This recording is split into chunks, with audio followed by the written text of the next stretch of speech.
కేంద్ర మంత్రి బండి సంజయ్ కుమారుడిపై నమోదైన పోక్సో కేసులో బాధ్యులను కాపాడే ప్రయత్నం జరుగుతోందని కరీంనగర్ సిపిఎం జిల్లా కార్యదర్శి మిల్కూరి వాసుదేవరెడ్డి ఆరోపించారు.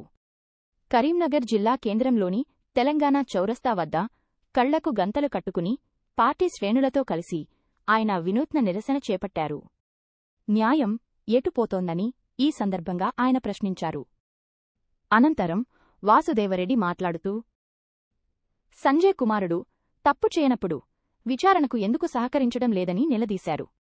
ప్రధాని మోదీ సభలోనే తన కుమారుడి గురించి సంజయ్ ప్రస్తావించిన విషయాన్ని గుర్తు చేస్తూ, ఇప్పుడు ఈ వ్యవహారానికి భాజపాకు సంబంధం లేదనడం హాస్యాస్పదమన్నారు. కుమారుడిని పట్టించుకోలేదని సంజయ్ అనడం ఆయన బాధ్యతారాహిత్యానికి నిదర్శనమని విమర్శించారు. కుమారుడు బండి సాయి భగీరథ్ను వెంటనే అరెస్టు చేయాలని చెప్పేసి బాధిత కుటుంబానికి రక్షణ కల్పించి బాధిత బాలికకు న్యాయం చేయాలని చెప్పేసి అట్లాగే నైతిక బాధ్యత వహిస్తూ బండి సంజయ్ తన పదవికి మంత్రి పదవికి రాజీనామా చేయాలని చెప్పి చేయకుంటే ఈ బీజేపీ ప్రభుత్వమే మోడీ ప్రభుత్వమే బర్తరఫ్ చేయాలని చెప్పేసి డిమాండ్ చేస్తూ సిపిఎం పార్టీ జిల్లా కమిటీ ఆధ్వర్యంలో ఈ రోజు నిరసన కార్యక్రమం చేయడం జరుగుతూ ఉంది. వాస్తవానికి పోక్సో కేసులో ఇలాంటి విచారణ లేకుండానే ఏదో మేజిస్ట్రేట్ ముందు కంప్లైంట్ ఇచ్చిన వెంటనే మేజిస్ట్రేట్ వాంగ్మూలం తీసుకుందా అని ప్రశ్నించక మానదు. నిన్న జరిగినటువంటి దేవుడి పేరుతో రాజకీయాలు, నిన్న జరిగినటువంటి ఏకతాయాత్రలో మళ్లీ అదే మొదలు పెట్టాడు.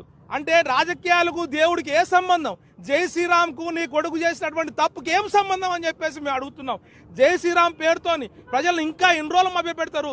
సభ్య సమాజం తలదించుకునేటువంటి పరిస్థితి నీ కొడుకు చేస్తే నీ కొడుకును పోలీసులకు సరెండర్ చేయవచ్చు కదా, నీ చిత్తశుద్ధి నిరూపించుకోవచ్చు కదా.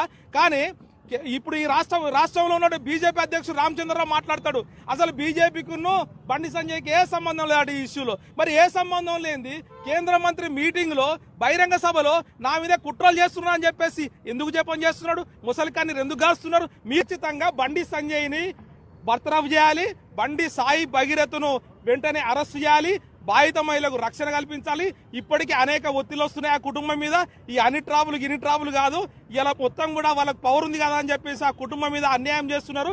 ఖచ్చితంగా సిపిఎం పార్టీ ఆధ్వర్యంలో పెద్ద ఎత్తున న్యాయం జరిగేంత వరకు కూడా పోరాడతామని చెప్పేసి తెలియజేస్తున్నాం. మిల్కూరు వాసుదేవరెడ్డి, సిపిఎం పార్టీ, కరీంనగర్ జిల్లా కార్యదర్శి.